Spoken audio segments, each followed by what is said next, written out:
There we go. Okay. We're going to go ahead and get started. So if you guys wouldn't mind quieting down just a little bit, please. Thanks everyone for coming to the 23rd Senate session of SGA. We're going to go ahead and get started off with roll call. Isaiah, how many voting members do we have? 15. Perfect.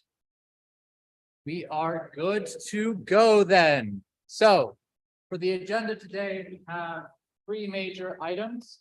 The first of which is a presentation from Dean Stetz and Rachel Hirsch. The second is a student board proposal of boxing club. And the third is committee meetings. So we're going to go ahead and get started with the presentation by Dean Stetz and Rachel Hirsch. Mind coming up?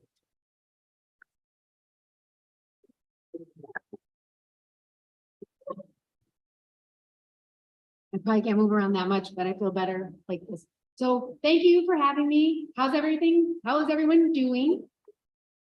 All right, I mean, if you've ever seen President Enchambadi like start a thing, he says, good evening.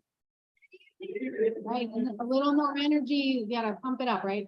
Good evening. Hi. Good evening. Oh, wow. Come on, guys. All right. Well, I'm glad to be here and thanks for having me. And I'm actually super pleased that I've been able to spend as much time with you over the last few meetings for sure. And look forward to many, many more. As you know, there's lots of stuff going on and a lot of things. We can call it controversial. We can call it, critical thinking. We can call it active dialogue. We can call it lots of different things. And what I'll say is I appreciate everybody who's participated and endured through this entire time.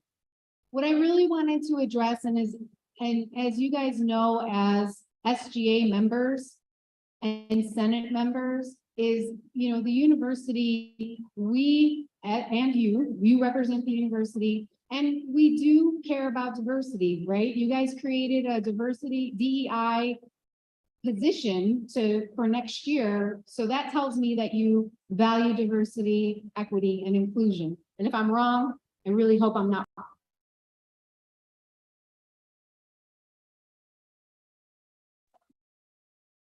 Concern that came up 3 or 4 weeks ago, maybe. Seems like an eternity, but I think it's only been 3 or 4 weeks. And I want to address it as the students, administration. I value student government immensely. I value your voices. I value your votes. I value your votes. And sometimes mistakes are made, and I just want to acknowledge it's very. Got it. Good. Okay, great. So I just want to acknowledge that, sometimes mistakes are made, and that's about mistakes. So I don't mean to belittle any of the mistakes that were made by saying that, but I do say that the universe is dedicated to and the work process, spirit, and just to reset everyone's minds about what student government is for 22 years, and I've worked with lots of students. And I think the spirit of student government in the process is to open doors, not close them, and not gauge. I'm not insinuating that any of those things happen, but I think that there's a very thin line between each one. And so when I say open doors, I mean, we want students to be represented on campus. We want students to create and contribute to a healthy community and one for everybody, right? And I know that that's the spirit of everybody's heart. And I don't think that anything's happened in the last 2 weeks that was supposed to take away from that, but I think that it did. And I'll be the first, I'll just be the one to admit that I think that it took away from that spirit. And so I wanted just to remind everybody that the spirit of this is to open doors for students on campus, for student life on campus to do things. Keeping in mind that many of these processes it's not just a one-off. So approving a student board to work with the Office of Campus Life does not mean that destruction is inevitable, right? So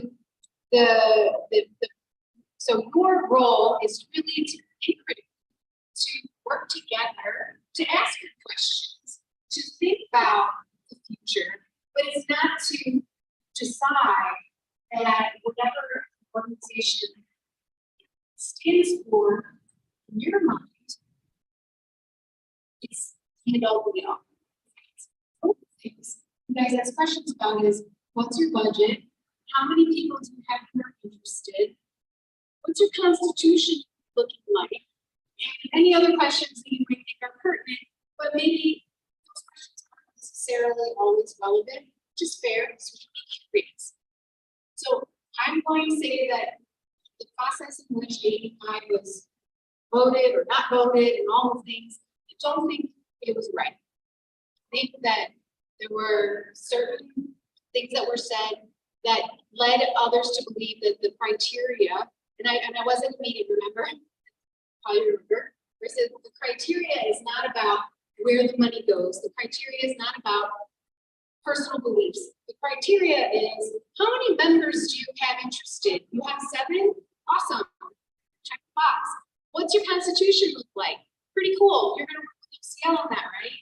Yes. And oh, how about your budget? Well, we're not sure yet. We're not actually an organization, but we understand this management is really important. Those are really the only 3 things that opens the door. And I believe that those 3 primary pieces of criteria were met. So I'm going to, I have talked with the current executive board, Rachel, and I'm going to allow AEPI to work with OCL becoming a new organization because I believe that the way that it went down was just wrong. We are not about discrimination, and I know no one will stand up and say, yes, I'm about discrimination. So I want to start that process. Now, keep in mind, there are 2 other pieces to this puzzle. One, pre-council gets to now API would go through that process, working with UCL, and then for free, the organization itself, and this is with any organization, right? Pre-council might be an anomaly for this particular situation, but there could be other big organizations that want to form, so that would be a thing. But the third piece is organization needs to thrive on its own. And on its own, meaning with support from the university, with support from your students. And as we all know, some organizations make it because there's a lot of buy-in, and some organizations don't. And I'm not implying that this organization isn't going to make it. I'm just saying they get the chance to try. And that's really what I believe, and I'm talking to other students, I believe that everyone gets the chance to try. So that's why I've made this decision. I'm happy to answer questions, but I am just going to say that there will be no voting. If AEPI has something that they want, any of the representatives want to talk or ask questions, or anyone wants to ask questions, that's fine. So I think that's all I have. I hope I say that. We're still going. So, does anyone have any questions that they would like answered? Also happy to talk one-on-one because we don't need to go same time to ask questions.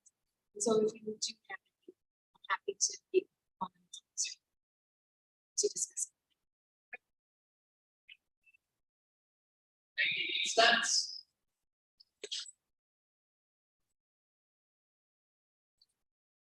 Moving.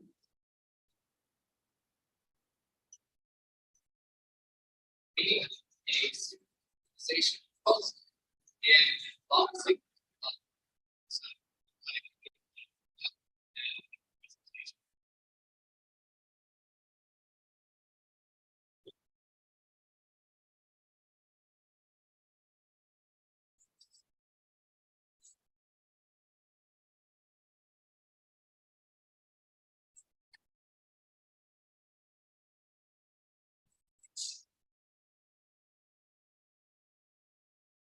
This is about the added team perspective.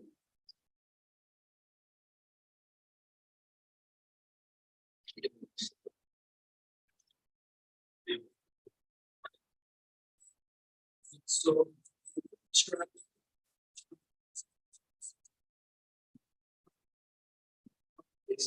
we'll talk about boxing. Um,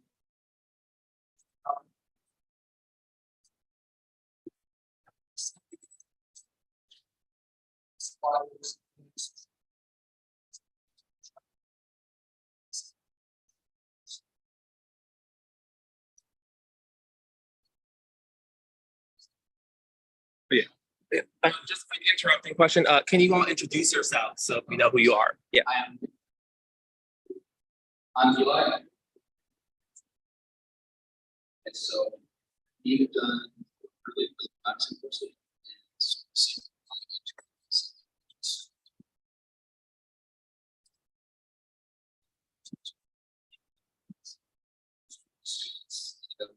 What's 37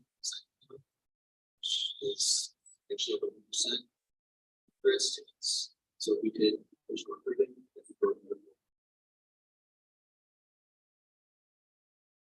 So what's our mission statement?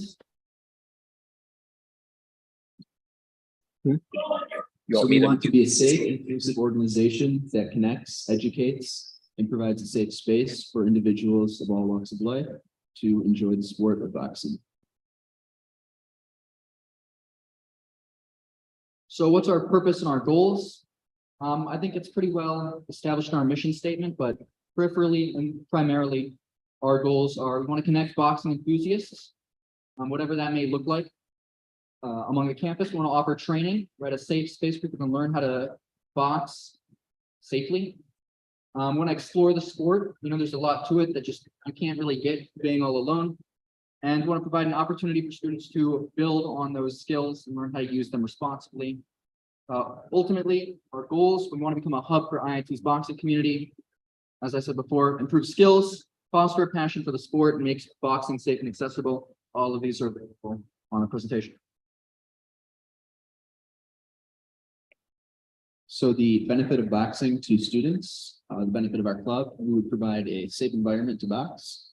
We would have the opportunity to connect to an inclusive group of like-minded individuals, like-minded as everyone likes boxing to the club. People can build friendships, build a sense of community, and then members would also be learning and practicing real-life self-defense skills. So how are we going to address the risk of injury? Because boxing does have a risk of injury. So there are a lot of clubs on campus that have these sorts of risks, fencing, rock climbing, among others. And we're going to use the same system they did, which is we intend on having people sign a waiver. Additionally, not just in, if you got hurt too bad, we're going to invest in equipment that's going to improve safety that looks like headgear, wraps, most of the typical equipment that people use to avoid breaking their noses and the other inherent risks that are in boxing. However, I don't think that these risks should exclude people from being able to participate in the sport. There's, from the numbers, a great deal of people interested. And so, well, there are a lot of students who have gotten grievously injured boxing or play fighting without supervision and training. This will address that issue by providing a place to learn and also safety equipment and knowledge. This slide, it's not just the men, women, and children too. You go next. So diversity. So far, individuals from all different walks of life have expressed interest in boxing, and we see this as a great opportunity to bring different people together to bond over their shared interest, which is boxing.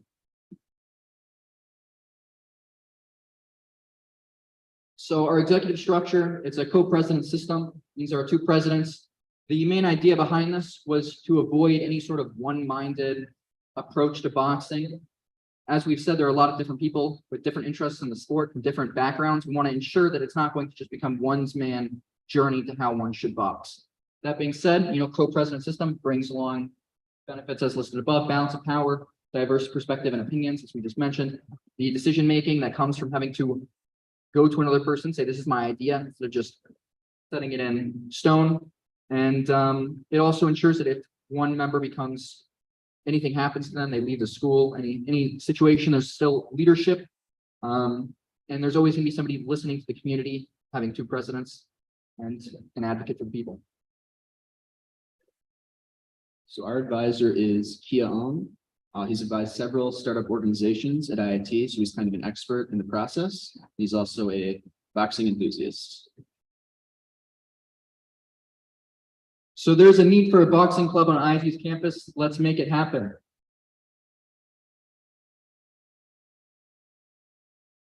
So yeah, thank you everybody for your time, and please vote in favor of an IIT boxing club. Your constituents, thank you. So as typical, we're going to go into a 5-minute questions and answer period. Does anyone have any questions? I'll repeat them on the mic.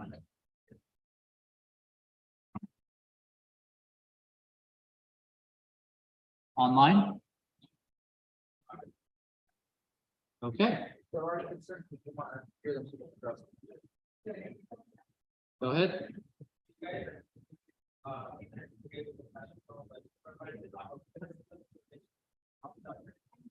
The question was, do you plan on bringing in a professional supervisor, or what does the supervision of your club look like?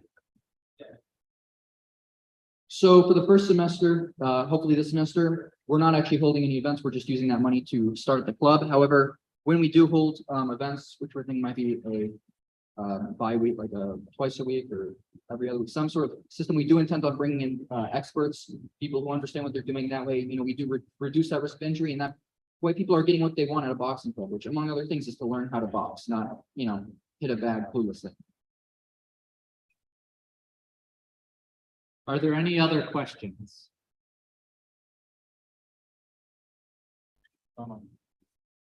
Are there any online? All right, seeing none, do I have a motion to move into discussion? Do we have a second? Cool. So if you guys wouldn't mind following Isaiah real quick, we're going to go into discussion.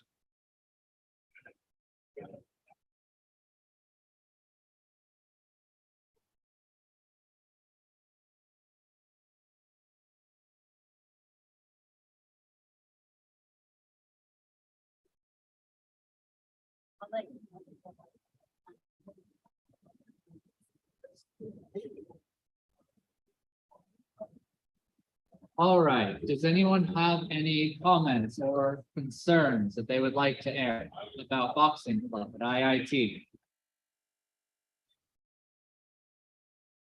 Are there any online?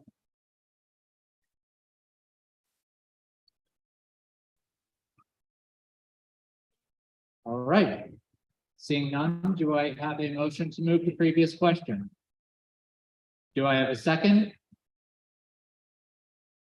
All right, with that, you can go ahead and release the voting form, Isaiah.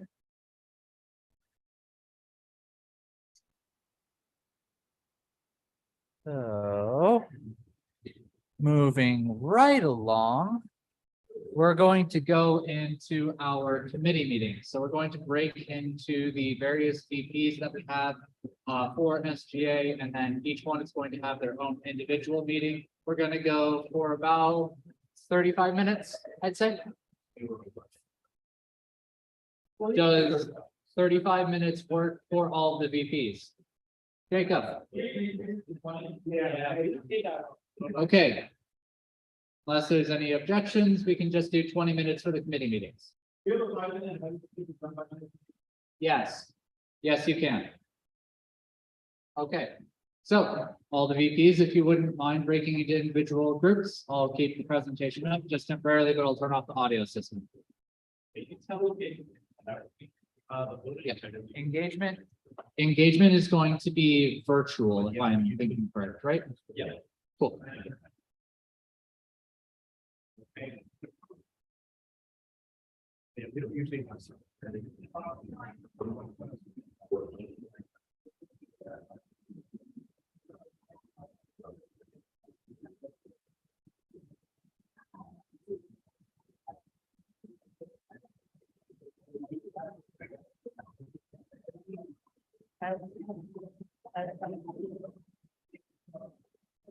Is there breakout rooms?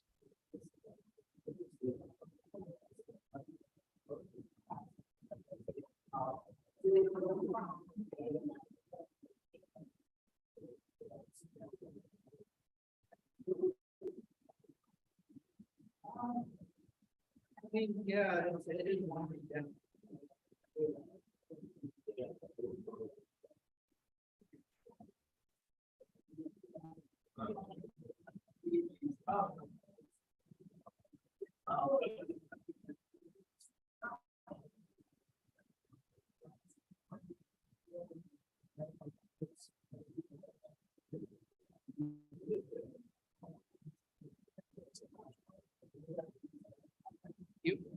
I'm doing all right.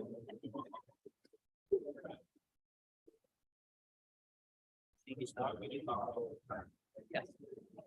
Awesome. So, okay, here's boxes.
I just mean like, oh, there's this situation. I'm all about here. Oh, no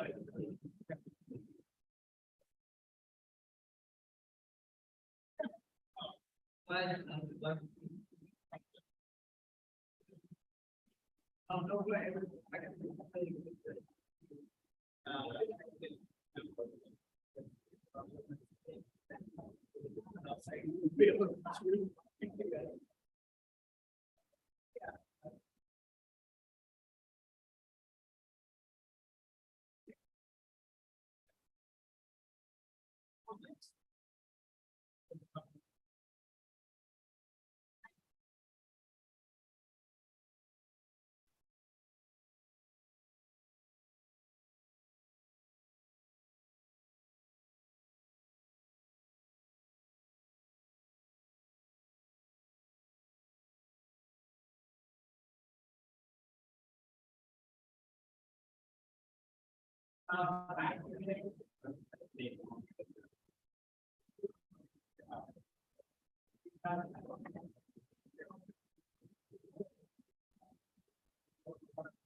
Okay.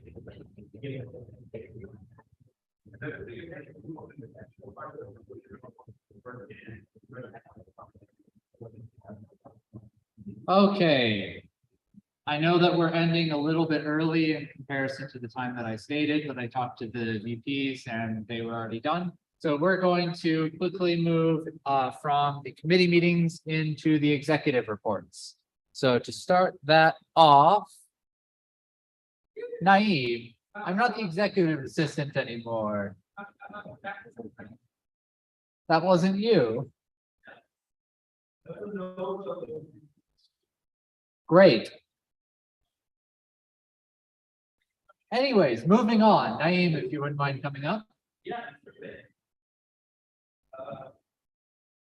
Bear with me as best as I can here because my voice is kind of on the verge of death. I am hoping it gets better by tomorrow, but we will see. So just some things to be aware of for residents life. The summer and fall housing contracts are out, and by fall, I mean the entire academic year for 2023-2024.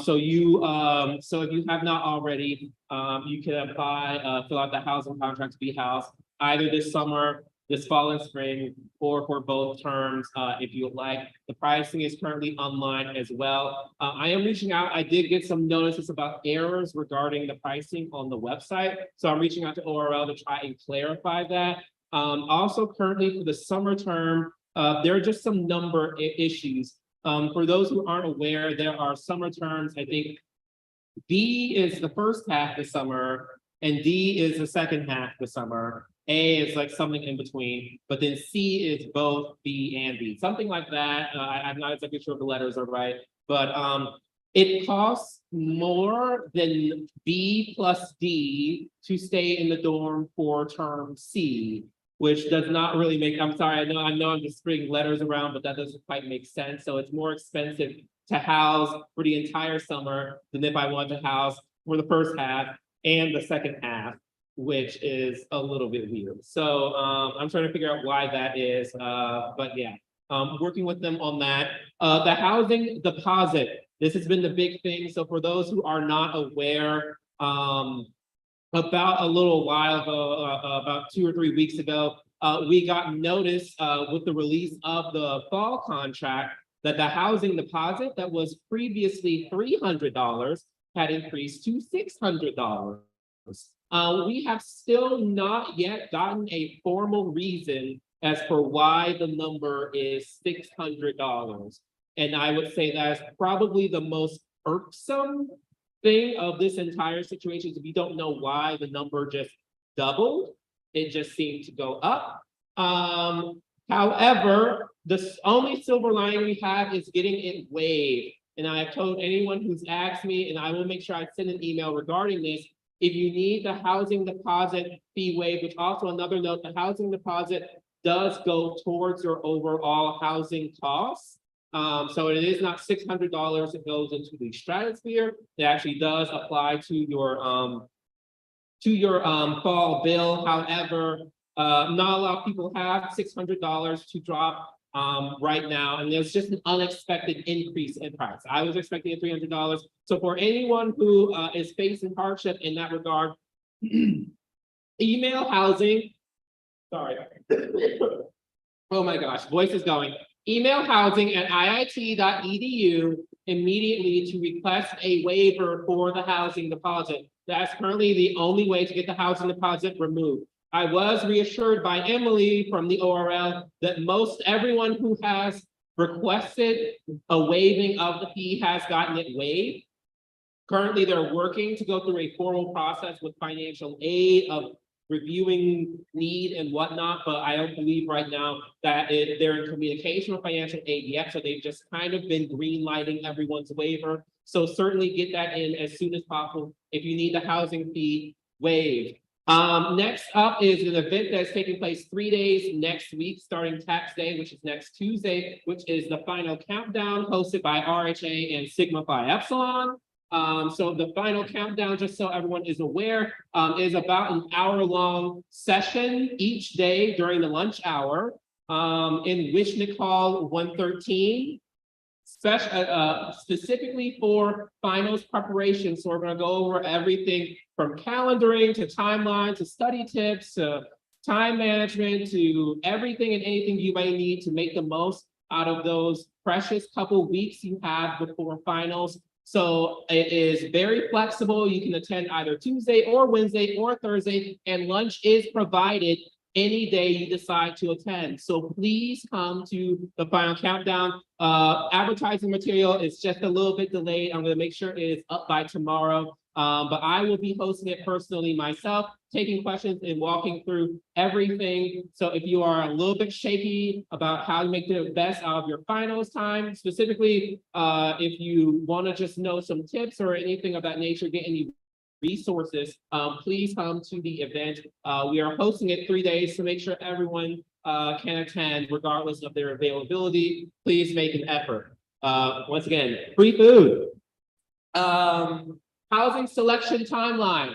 For those who got the housing contract in by April 10th specifically, and you are in a roommate group, meaning that you are rooming with someone else, and you got your housing contract in by April 10th, your timeline for selecting a room will start April 17th, which is next week. It will slowly roll throughout, roll down in terms of your grade level as to whether or not you're upperclassman, underclassman, grad student, etc. You're going to start at higher grade levels and work its way down throughout the week, but you will be selecting your room next week. So keep an eye on your email so that you can immediately jump on the portal and select the optimal room for you next year. But roommate groups that apply by the priority deadline are being prioritized the most for the application, the housing application cycle. That was a big ongoing theme that we pushed for this contract cycle.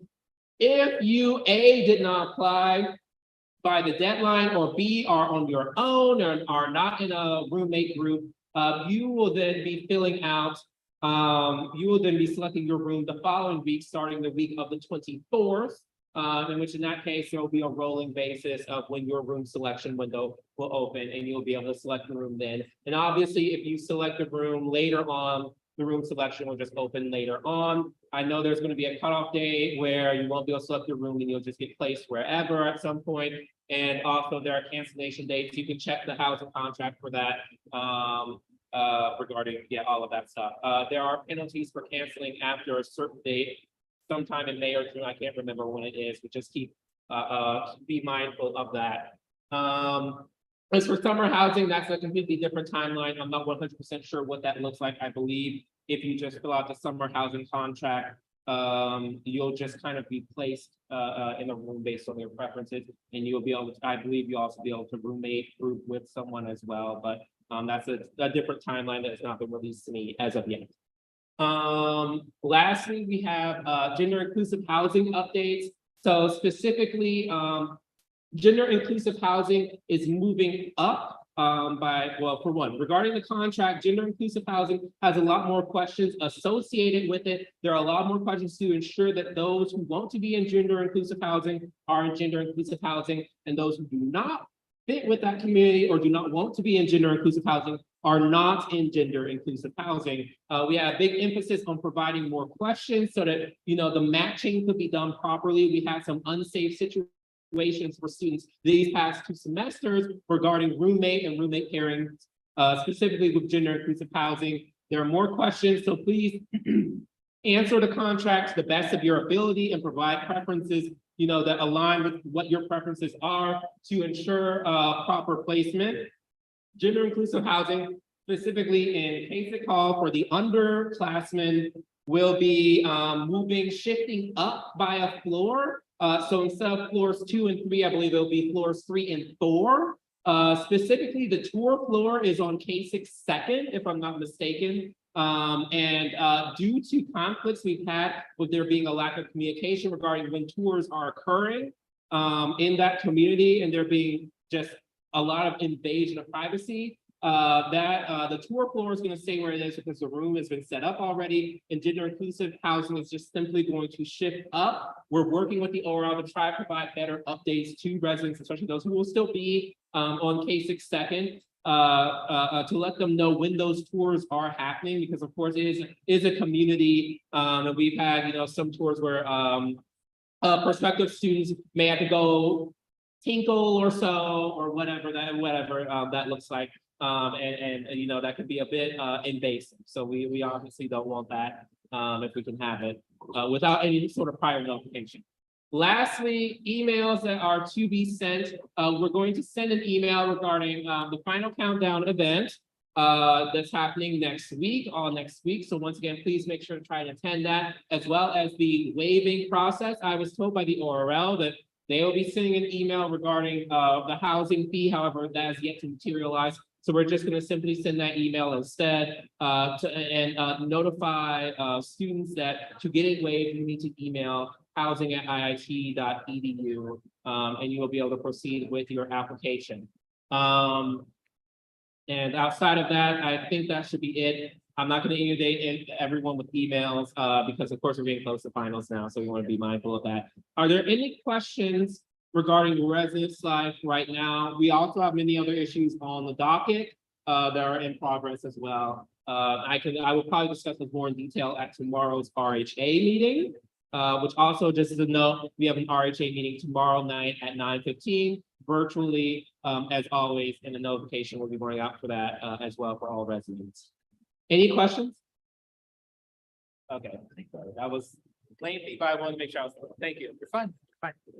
Anyone All right. online? So moving on, we are going to go to the Vice President of Academic Affairs. Jacob, if you wouldn't mind coming up. So what are the updates? I'll be brief. I met with Dr. Isabel Orgel, the undergraduate studies committee and the undergraduate faculty council, and this is where I got most of this information, or I shared these thoughts, and they are now actively working towards them. So it's been confirmed that the text box will be added to the student evaluation surveys, not this semester, but in future semesters after that. Lewis College of Science and Letters Research Day, as well as the College of Computing poster session occurred. Your incoming future Vice President of Academic Affairs tied for third in the former. The course registration for not for S23, but for the summer, yeah, we know it's open. Happening, the undergraduate research journal is accepting new editors and executives to develop research programs within the university, as well as get students published that may not submit to an official journal. As well as a rebirth of the undergraduate research advisory committee, which has been dead for a few years and is being started by Urgent, primarily me and the editor-in-chiefs, as well as the vice provost for research, Fred Hingernell, and a few others, such as the advisor for Siam, Himanshu Paul. There is a summer term scholarship of applicability, advertising development being made. A lot of people don't know about it. Maybe you don't know about it, but you can use many of your scholarships to go to the summer term. There's a test lecture being developed for faculty candidates, such that if a faculty is a candidate, they are required to give a lecture on an introductory subject such as physics 1 or math, or calculus 1 if they're incoming physics or math professor, and if there is an overwhelming negative opinion of that professor, they will not be hired or they will not be allowed to teach a course. There's an accelerated degree development program being made for any degrees that are of interest, such as machine learning. And that's generally it. It exists. I don't know much about it for each department. Ask your associate deans. There's also a credit hour load decreasing that's occurring. So perhaps this will also potentially be retroactive. So just stay aware of your credit hours that are necessary for your programs. Departments are developing training materials for students in software, such as the CS department is currently working on a GitHub training program for students and just educating them on things that they may not be educated on elsewhere. There is a honors program being developed university-wide. I'm working closely with the UGSC and the UFC to make sure that this does not negatively impact the students. Right now, what it's looking to be is just an added honors bonus onto any transcripts, or not transcripts, I'm sorry. What is it? You graduate. Any certificates, or the graduation things, that it'll just say you graduate with honors if you have a thesis by the time you graduate in your undergraduate. For strictly undergraduate enrolled people, you are not allowed to both TA a course or be an instructor and reciter for the recitations, as well as grade. This is only if you're strictly enrolled in an undergraduate program. If you're dual enrollment, or not dual enrollment, if you're a co-term student or strictly graduate, you're fine with TA and grading. The Granger Innovation Prize Info session is next week. There is a summer research writing program that's available. Check your Illinois Tech Today email, as well as the Innovation Day is occurring April 28th in Kaplan, throughout Kaplan on the first floor. Some information that is what I consider to be the most important for the university is that in fall 2021, there were about 6,600 students admitted and 4,300 closer students, applied 6,600, 4,200, 4,300 admitted, giving a 64% acceptance rate. As of a month ago, there was a 43% acceptance rate with around 3,800 admitted students out of the 87 to closer to 8,800 students that applied. And now it is 8% higher at 51%. And there was an increase in 1,000 1,000 students that were admitted in the past month. So, yeah, just a little bit of, just do with that information what you will. That's all. Thank you, Jacob. So moving on from that, we have Isaiah. Here we go. All right. My notes really quick. Next week is inauguration day. So in request of Elio and myself, dress your best, especially people that will be getting sworn in, just so we can take nice photos of everybody and take a group photo to finally update the SGA website. But yeah, next week will be inauguration day. We don't know if it'll be at the beginning or the end. We're going to figure that out, but that's all I have to say. All right. Last but definitely not least, we have Rachel for campus admin. Here you go. It's me. Hi. I'm not the problem, but it is me. All right. Walk a mile in your shoes is on the 21st. So get ready. We have shoes, so you can rent them for $1. All of the proceeds are going to go to Between Friends, which is a domestic violence intervention and prevention shelter on the north side. If you have your own shoes, wear them as well. And maybe just make a $1 donation, because $1 is not going to break the bank and it's going to a good cause. If you are a graduating senior in SGA, tell Elio that you are, but then also come to my office to pick up your SGA cords. I have the SGA cords. So Joel, that's you. Alejandro. Cool. So moving on, we have senator reports. Does anyone have anything they would like to report or talk about? Seeing none, we have open floor. I have a feeling the same thing is going to happen. Does anyone have anything they would like to talk about? Seeing none, do I have a motion to adjourn? Do I have a second?